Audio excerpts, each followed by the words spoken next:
Viewers எல்லோருக்கும் வணக்கம். இன்றைக்கி இந்த வீடியோவில் நாம் பார்க்க போகிறது, இப்போ இது டிசைனர் கிளாத் அந்த மாடலுக்காக நான் எடுத்துருக்கிறேன்.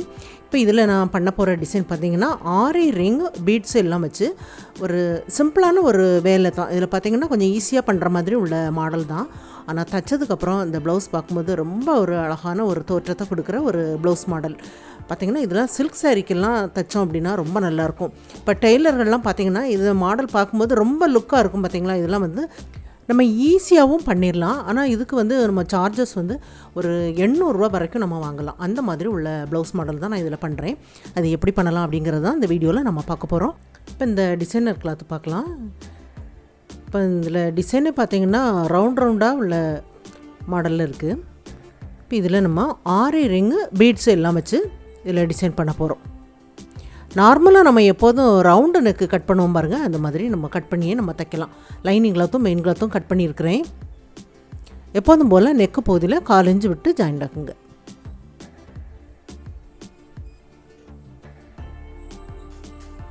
நெக்கை சுற்றி கிராஸில் கட் பண்ணி விட்டுருங்க.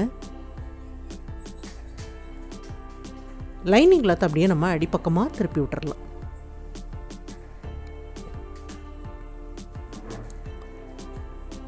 திருப்பி விட்டுட்டு நெக்கோட எட்ஜில் ஒரு தையல் தைச்சிடலாம்.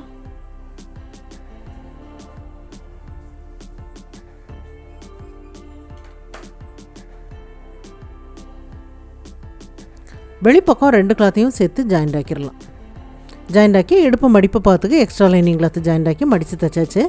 இது கிராஸ் பீஸ் எடுத்துருக்கிறேன், காப்பர் கலரில் எடுத்துருக்கிறேன்.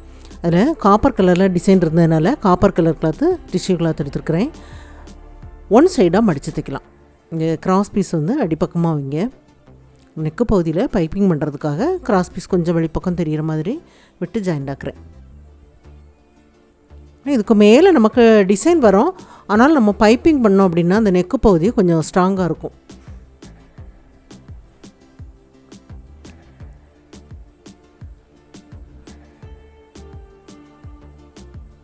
இது அப்படியே நம்ம அடிப்பக்கம் திருப்பி பைப்பிங் பண்ணலாம்.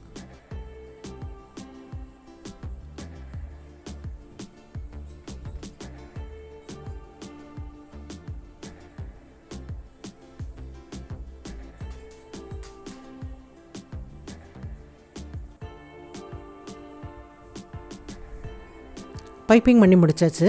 இது கிராஸ் பீஸ் எடுத்துருக்கிறேன். 2ஆக மடித்து 4 இன்ச் அளவு ஜாயிண்ட் ஆக்கலாம். இப்போ இதை நம்ம கம்பி போட்டு திருப்பி எடுக்கலாம்.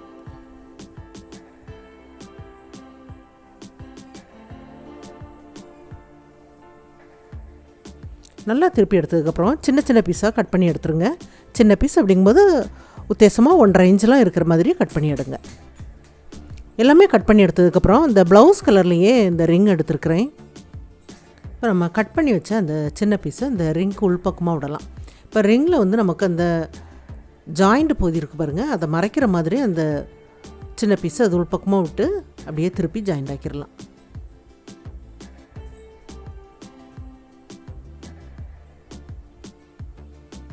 அதில் இந்த த்ரெட்டு வந்து நமக்கு இந்த ரிங்கில் முடிச்சு இருக்கும். இந்த டிசைன் வந்து முடிச்சுட்டு அதில் ஒரு பக்கத்தில் முடிச்சிருக்கும். அது வந்து மறைக்கிற மாதிரி நம்ம இந்த பைப்பிங் பீஸ் வச்சு நம்ம ஜாயிண்ட் ஆக்கிட்டோம் அப்படின்னா ஃபினிஷிங் ரொம்ப நல்லாயிருக்கும். இப்போ இதை நம்ம நெக்கு பகுதிக்கு மேலே வைக்கலாம். நெக்கு பகுதிக்கு மேலே அப்படிங்கும்போது கொஞ்சமாக நமக்கு வெளிப்பக்கம் தெரியணும்.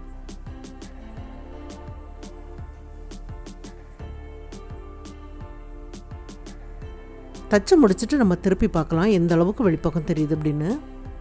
அந்த பைப்பிங்க்கு மேலேயே வைக்கிறேன். அந்த ரிங்கு வந்து 3/4 பாகம் வந்து நமக்கு ப்ளவுஸுக்கு உள்பக்கமாகவே வருது. நெக்குக்கு வெளிப்பக்கம் கொஞ்சமாக அந்த ரவுண்டு பகுதி வந்து கொஞ்சமாக தான் நமக்கு வெளிப்பக்கம் தெரிகிற மாதிரி ஜாயிண்ட் ஆக்கியிருக்கிறேன். திருப்பி பார்க்கலாம். இந்த அளவுக்கு தெரிகிற மாதிரி ஜாயிண்ட் ஆக்கியிருக்கிறேன்.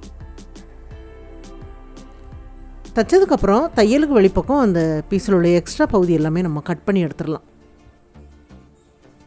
கட் பண்ணிவிட்டு இது கிராஸ் பீஸ் 2ஆக மடித்து 4 இன்ச் அளவு தைக்கலாம்.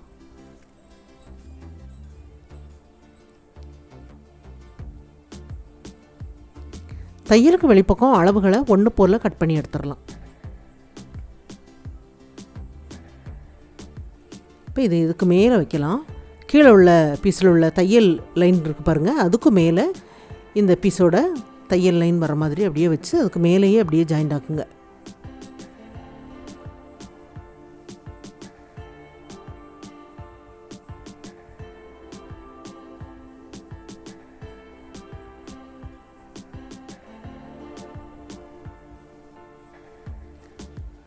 ஜாயிண்ட் ஆக்கிட்டு அதை அப்படியே நம்ம திருப்பி தைக்கும்போது அந்த நூல் இழைகள்லாம் மறைக்கிற மாதிரி வரும்.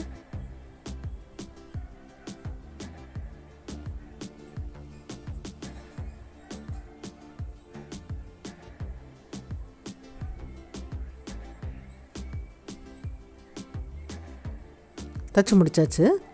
தைச்சதுக்கப்புறம் பெரிய சைஸு பீட்ஸ் எடுத்துட்டு ஃபஸ்ட்டில் நம்ம அந்த நெக்கு பகுதியில் அந்த பைப்பிங் பக்கம் இருக்குது பாருங்கள், அதை அப்படியே ஒரு சுற்றி அந்த ரிங்கை சுற்றி ஒரு தையல் அந்த பைப்பிங் பக்கமாக அப்படியே தைச்சிருங்க.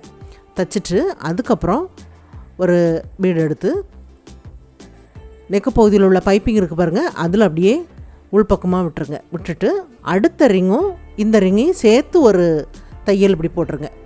2 ரிங்கும் சேர்த்து ஒரு தையல் தைச்சிட்டு ஒரு பீடு கோர்த்து அடிப்பக்கமாக அப்படியே விட்டுறணும். அடிப்பக்கமாக விட்டுட்டு அந்த நீடியில் இன்னொரு பீஸோட உள்பக்கமாக அப்படியே விட்டு இந்த ரிங்கையும் சேர்த்து அப்படியே ஒரு தையல்.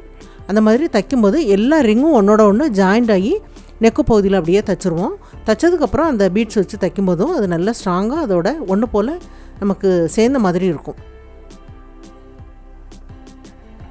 பாருங்கள், எல்லாமே அந்த மாதிரி ஒன்று போல் தைச்சிருக்கிறேன். இதே மெத்தடில் நம்ம நெக்கு பகுதி சுற்றி நம்ம தைச்சிடலாம்.